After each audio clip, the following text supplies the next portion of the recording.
Most podcasters spend all of their time trying to reach new audiences who've never heard of them before. And that's not necessarily a bad thing. You've heard me say a million times here on the show that yes, you need to get your show in front of new listeners in order to grow your audience. But sometimes the faster way to grow your show is to build relationships with the creators who serve an audience similar to yours and to borrow their audiences to grow your own. So in this episode, I'm conducting an experiment with my friend Sam Brake Guia. He's the host of Mics to Millions, and he is recording an episode for you where he shares not one, not two, but 7 skills that he has zeroed in on after interviewing hundreds of guests that you can optimize as a host to make your show stand out from every other podcast. Now, we don't know if our experiment's going to work, but we are excited to test it together, and I'm even more excited to introduce you to his show, which is a wealth of knowledge for podcasters. Enjoy the episode. Welcome to Insider Secrets to a Top 100 Podcast. I'm your host, Courtney Elmer. Let's make your podcast binge-worthy. Since 2018, when I recorded my first ever podcast episode, I've interviewed hundreds of guests, from New York Times journalists to high-level experts and athletes who have appeared on top podcasts like The Joe Rogan Experience and Huberman Lab. After hundreds of hours of recording interviews and a strong desire to improve, I've developed an insatiable curiosity about what makes a great interviewer. I want to be clear, I'm not claiming to be a perfect host. I'm just someone that's listened to thousands of hours of interviews, ranging from please turn this off to wow, that's incredible. And I've taken a lot of time to study what separates the best hosts from the rest, and just as importantly, what not to do. From all of this, I've identified a series of skills and techniques that you can implement to improve as a host and deliver better guest interviews. In this episode, I'll break down 7 takeaways that will help you on this journey, covering a variety of areas such as what makes a great podcast host, how top interviewers make their shows stand out from every other podcast their guest has appeared on, and how you can start improving your hosting skills today. Number 1, acknowledge you have work to do. Being a podcast host requires a remarkable amount of confidence. It means putting yourself out there, believing your voice matters, and trusting that people will want to hear what you have to say. This confidence is admirable, and it can drive you to achieve incredible things. But it can also be a double-edged sword. When you feel certain you already have what it takes, a natural talent for conversation, a deep passion for your subject, it's easy to overlook areas where growth is needed. The hosts who rise to greatness are those who recognize their shortcomings, deliberately address them, and continuously strive to improve. This requires balance. Too much confidence can blind you to the work ahead, and too little can mean that you never take the brave steps needed to grow. The key is honest reflection. Understand your strengths, acknowledge your weaknesses, and chart a path for improvement. With that clarity, you can step forward intentionally, sharpening your skills and becoming the podcast host you aspire to be. Number 2, understand where you want to go. Good interviews have a clear direction. Your interview should communicate why this guest earned a spot on your podcast in the first place, what your audience will gain, and it should leave a lasting impression. The latter can be gauged by your audience's response. Equally important is the connection between the host and the guest. Podcasting is unique because it allows human, personal moments. Without that connection, an interview risks being forgotten the moment the listener clicks on something else. Understanding what you want from an interview isn't just about the overall outcome, it's about what you want from each individual conversation. Many hosts pick a guest and then create an episode title around that. I recommend reverse engineering this process. Start with a title or theme, then select a guest who best serves that goal. This approach leads to more insightful, useful interviews. Number 3, go further than anyone else. To deliver a standout interview, you need to go further than anyone else. This means doing more research and showing up more prepared than any other host who has spoken with your guest before. Take Tim Ferriss, for example, one of the world's most successful podcasters. He reads 1 to 4 books per week, even with a very busy schedule, and studies the work of his guests to craft precise, insightful questions. This preparation sets him apart and leaves a strong impression on the guest.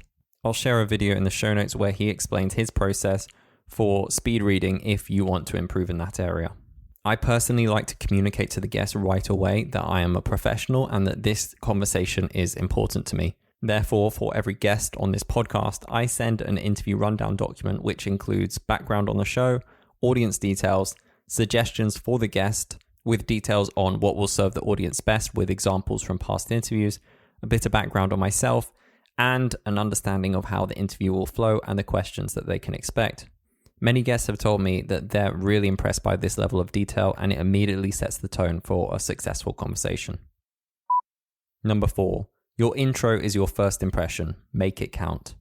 Early in my podcasting journey, I used to let guests introduce themselves. My logic was, who can explain their work better than they can? Over time, I realized this approach was shortchanging both my guests and my audience. Introducing guests thoughtfully, highlighting achievements, credentials, and unique qualities makes them feel valued. When guests feel appreciated, they relax and open up more deeply, and the difference in the conversations that I was having is night and day. To do this effectively, I'd suggest that you firstly collect their bio and reword it to match your voice. Research additional details from previous interviews, articles, or on their website, and check the pronunciation of their name and confirm with the guest before you start recording. This preparation allows the conversation to flow naturally and helps you ask deeper, more engaging questions. I know that some hosts prefer to just let it flow, but a lack of preparation often separates amateurs from top-tier hosts. For example, Stephen Bartlett, the host of Diary of a CEO, reportedly spends 5 hours researching each guest. While you don't need to match that exactly, sufficient research ensures you go beyond the surface level conversations that your guest has had on dozens of shows before you. Number 5, meditate every second. Once you hit record, preparation alone isn't enough. Listening deeply, the ability to respond thoughtfully in the moment, is what elevates an interview. Stephen Bartlett once shared a story of interviewing a guest he had not prepared for at all. On that day, he had 2 interviews lined up and accidentally spent all his time researching the wrong guest. He went in knowing nothing, not even the guest's name. He started with the classic, "For those unfamiliar with your work, can you tell us a bit more about who you are?" From there, he relied entirely on his ability to listen deeply and respond thoughtfully. And surprisingly, it became one of his most downloaded episodes ever. Now, does that mean that preparation doesn't matter? No, absolutely not. Stephen could only pull that off because he's mastered listening. Most of us aren't, at least not yet, at that level. The real magic happens when you combine research and that ability to remain present. I actually learned this lesson watching Trevor Noah interview 10% Happier author Dan Harris. Trevor joked saying, "Can you meditate for 1 minute, 1 second? Are you meditating right now?" And Dan Harris and the audience laughed, and Dan replied saying that, well, yes, technically he was, because he wanted to give Trevor his complete undivided attention. That really stuck with me, and then since that moment, I've made it my mission to be fully present during interviews, and when you give your guest your undivided attention, the quality of your interviews skyrockets. Number 6, nobody cares what you mean to say, so choose your words wisely. This is a sentence that has echoed around my head for years, because unfortunately, due to the innate psychology of human beings, it is completely true. Intentions alone aren't enough. If you fail to articulate yourself clearly, you'll struggle to win over your listeners. This has personally been my biggest challenge as a host, overcoming all those filler words and nervous over-explaining. But in my quest to improve, I've found a game-changing strategy through the YouTube channel Charisma on Command. For those of you who are not aware of this, it's a channel that helps improve communication through words and body language. And in a video that I will share in the show notes, they explain that we only give ourselves about 30% of the time that other people are willing to wait for us to respond. In other words, if someone gives you 10 seconds to think, you feel pressure to answer it in 3. That realization helped me become more comfortable with silence. Pausing before speaking allows you to gather your thoughts and express yourself more clearly, and it actually makes you sound more confident. Keanu Reeves once paused for a full 10 seconds before answering a deep question at a red carpet event, and that moment made his response even more powerful. Again, you can find a link to that in the show notes. I'd highly suggest you check it out. Additionally, I once worked with a client who was a public speaking coach who shared a similar story. His friend, a presenter, forgot his line mid-talk, pausing awkwardly, then continued when it came back to him. After the talk, he felt stupid for having forgotten his line up on stage, but an audience member told him that their favorite part was his dramatic pause for effect, and this person had no idea that he'd simply forgotten what to say. So what's the takeaway here? We're often far more self-conscious than we need to be. Most people aren't judging you, they're listening. Of course, confidence also means not over-talking. I've been on shows where the host has asked a question, then talks for 2 minutes explaining it, sometimes veering into unrelated topics, leaving me unsure how to respond. Or they'll interrupt out of excitement, cutting off valuable insights. And I get it, I've been there. But the best interviews happen when you hold your tongue and you let your guests speak fully. Often, just as you're about to jump in, they're about to share something that could be really incredible. This is just one example of how communication can fail us. I review hundreds of podcasts each month to secure guest spots for our clients on top shows, and I've analyzed a large number of Apple Podcast reviews. When I see low ratings, the reasons usually fall into 4 categories. Number 1, too many ads. Number 2, the host expresses an opinion on something controversial that listeners disagree with. Number 3, interrupting the guest. Number 4, making the interview entirely about themselves. The last point is especially important. If you conduct interviews from a place of ego, listeners will sense it and you'll lose them. We have a responsibility to be mindful of how we communicate if we want to be the best version of ourselves as a host. On the flip side, if you're dealing with a guest who rambles or frequently shares inaccurate points, it's a signal to refine your research process. In other words, listen to their past interviews before booking them. And if you do get a guest episode like this, then you've got 2 options.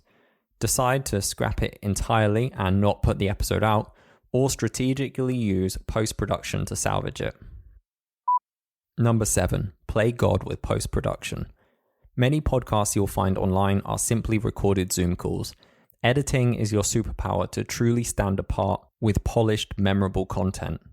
It lets you control what reaches your audience and can even be your lifesaver when things don't go as planned, because let's face it, we all have off days. For example, take Charlie Halpert of Charisma on Command, the channel I mentioned earlier. When he appeared on The Diary of a CEO, he admitted that nerves got the better of him and he performed badly. Their conversation lasted over 4 hours, but the final cut was just 2 hours and 15 minutes. And yet the episode still came out great. Editing is your safety net. It allows you to craft a polished final product, even if the raw recording has hiccups. If you can, I'd highly recommend you learn basic editing skills. You don't have to replace your editor, but reviewing your own recordings helps you identify habits, filler words, and pacing, improving your skills as a host over time. And if you can't edit, simply listening back to your raw interviews can still be highly useful. How you approach post-production can also help you create a unique listening experience. For example, relationship-focused podcasts are everywhere, but where should we begin with Esther Perel stands out. Beyond her impressive credentials, the show's production is distinct. During episodes, Esther occasionally speaks directly to the audience, reflecting on what just happened, providing deeper context, and sometimes sharing how she felt or why she responded in a certain way. These moments add layers of insight that go far beyond a standard conversation. Another example is Creator Science. Host Jay Klaus frequently shares his thoughts, opinions, and reflections directly with the audience, giving listeners additional value beyond just the guest interview. Alongside this, your episode introduction and outro play a crucial role. They set expectations, frame the conversation, and leave listeners with the insights and feelings you want them to take away. So that's it. My top tips for becoming a great podcast host. But I want you to remember that this is a process. It can feel daunting to try and tick all these boxes, but with practice, these techniques will become second nature. And if you found this episode to be helpful, please share it with someone who could use it or post it on social media. Thank you for tuning in. Until next time, stay healthy, happy, and successful. And if you're listening to this right now and you enjoyed learning from Sam, go follow his show and let him know. You can find it anywhere that you listen to podcasts. Just type in Mike's 2 Millions and hit the follow button. And if you're a podcaster listening to my voice right now, I want you to consider this your challenge to identify one creator who serves a similar audience to you and think about how could you create value together. And then stick around, because in the next episode, Sam is going to be live right here in the studio with us to unpack the data he's analyzed after sending more than 2,000 podcast pitches. And he's going to give you his best advice for getting your podcast guest pitches opened, read, and replied to, including the exact word count you should aim for and what to say in your PS that makes them say, wow. All that's coming up next to help you make your podcast binge-worthy.